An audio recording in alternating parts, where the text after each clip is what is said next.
ప్రమాదం జరిగినప్పుడు హరీష్ పాస్పోర్ట్ ఒకసారి బయట పెట్టమను.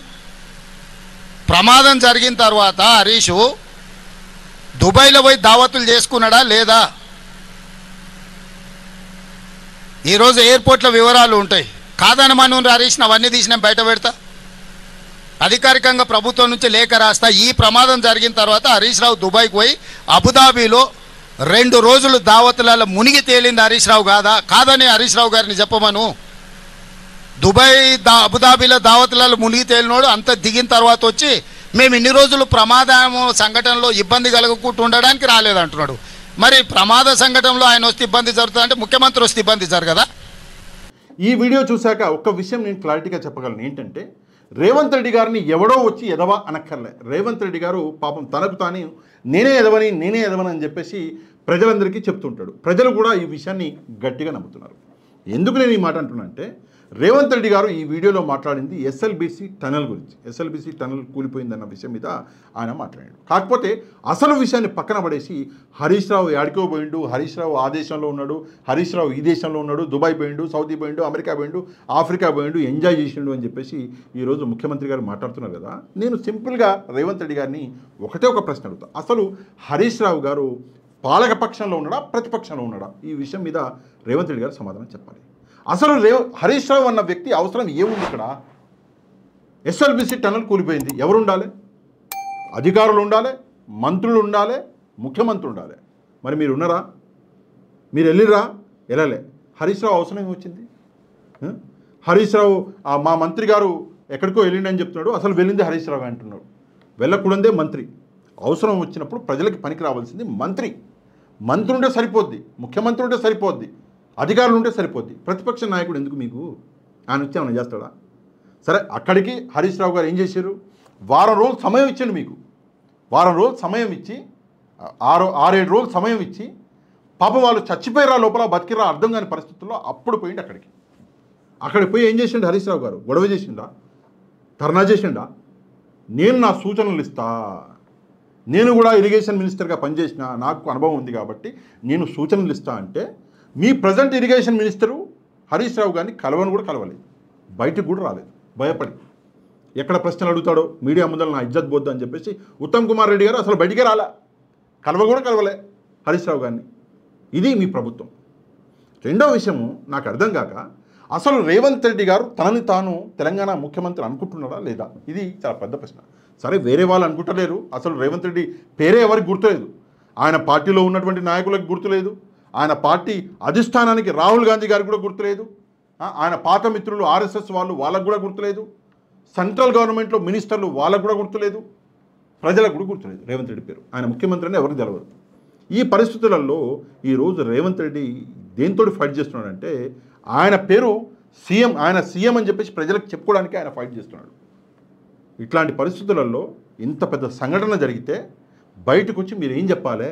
అవును, సంఘటన జరిగింది, ఇది యాక్సిడెంటు, మేమేం చేయలేము, మేమేం కావాలని జరిగింది కాదు అని చెప్పేసి ప్రజల ముందరికి వచ్చి క్షమాపణలు చెప్పాలి. అయినా కూడా బాధ్యత నాది, నేను ముఖ్యమంత్రిని, నేను క్షమించమని కోరుతున్నా, ఇది చెప్పాలి. ఇదంతా మానేసి హరీష్ రావు పోయిండు అంటే మరి నువ్వు కూడా పో. నీ మంత్రి పోలేదా? మీ మంత్రి గారు కూడా పోయిండు కదా ఇప్పుడు ఉన్నటువంటి మంత్రిత్వ శాఖలో. ఆయన పోయి హాయిగా అక్కడ మందు తాగి క్రికెట్ మ్యాచ్ చూసుకుంటూ లైవ్లో టీవీ వాళ్ళతో మాట్లాడతాడా? దీనికంటే సిగ్గుచేటు ఇంకోటి ఉంటుందా? మరి మీ మంత్రి గారిని నిలదీసినావా?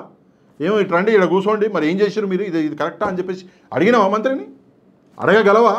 అడిగితే నీ సీటు ఉంటుందా? దెబ్బకేం లేదు, సీఎం సీటు తీసేస్తాడు కోమటిరెడ్డి వెంకటరెడ్డి గారు. అది ఆయన పవర్. అడగలేవు, అక్కడ అడగవు. నువ్వు మంత్రి అయి ఉండి అట్టట్టనయా ఏం పని చేసినావు, నీకు తెలవంగానే విషయం నువ్వు రావాలి కదా.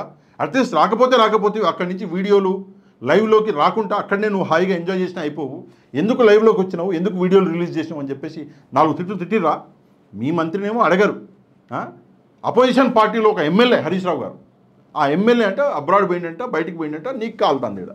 ఇదేం మాట నాకు అర్థం కాదు. అసలు ఏం కామన్ సెన్స్ ఉందా? అసలు ఏం మాట్లాడుతున్నారు, ఏం మాట్లాడకూడదు అన్న విషయం అసలు ఒక ముఖ్యమంత్రిగా తెలియకపోతే ఇక ప్రజలకు ఏం మంచి చేస్తారు? పాలన గురించి మాట్లాడండి. హరీష్ రావు గారు పోయిండు అంటున్నారు కదా, పాలన గురించి మాట్లాడండి. మీరు చేసే పాలన ఏంటి? మీరు ఇచ్చిన 6 హామీలు అడిగిపోయినాయి.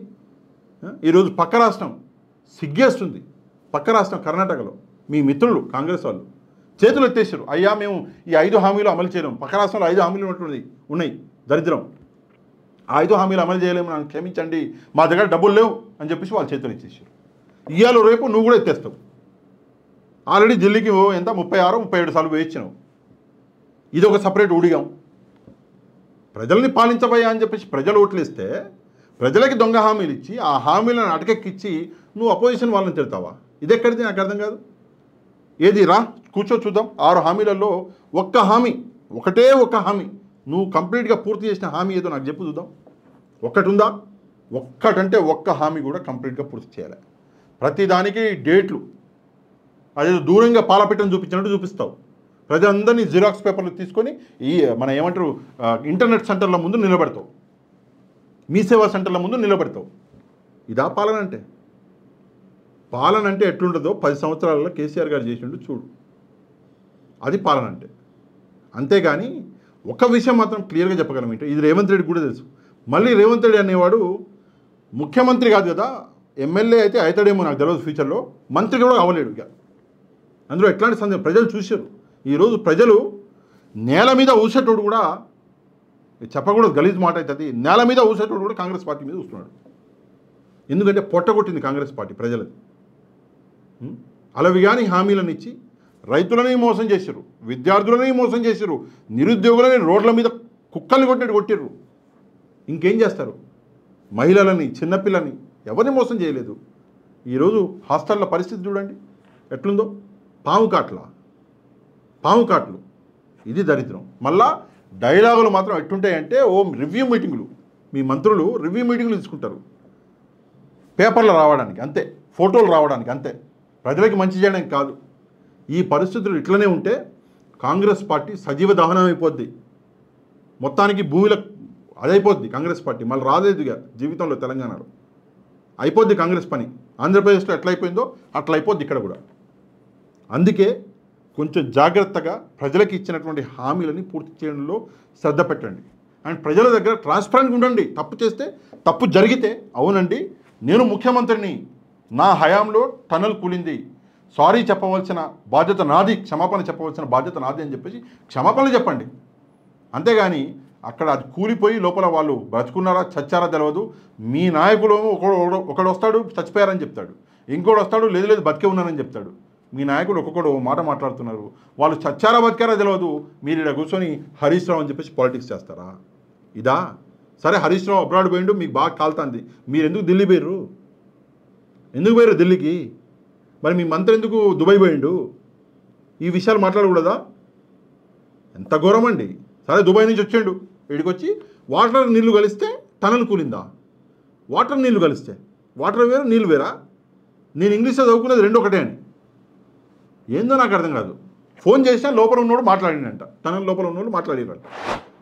నాకు అర్థం కాదు. ఆ ఫోను పాపం ఆ లోపల టనల్లో ఉన్న భార్య దగ్గర, ఆ వ్యక్తి భార్య దగ్గర ఉన్న ఇంట్లో ఉంది ఫోను.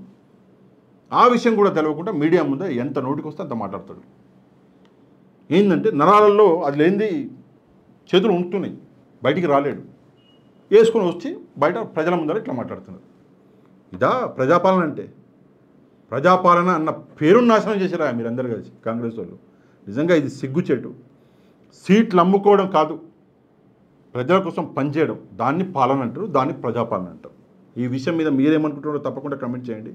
తప్పకుండా వీడియోని లైక్ అండ్ షేర్ చేయడం మాత్రం మర్చిపోవద్దు. ఛానల్ని సబ్స్క్రైబ్ చేసుకునే వాళ్ళు ఛానల్ని కూడా సబ్స్క్రైబ్ చేసుకొని నెక్స్ట్ వీడియోలో మళ్ళీ కలుద్దాం. అంతవరకు థ్యాంక్ యూ వెరీ మచ్. జై హింద్.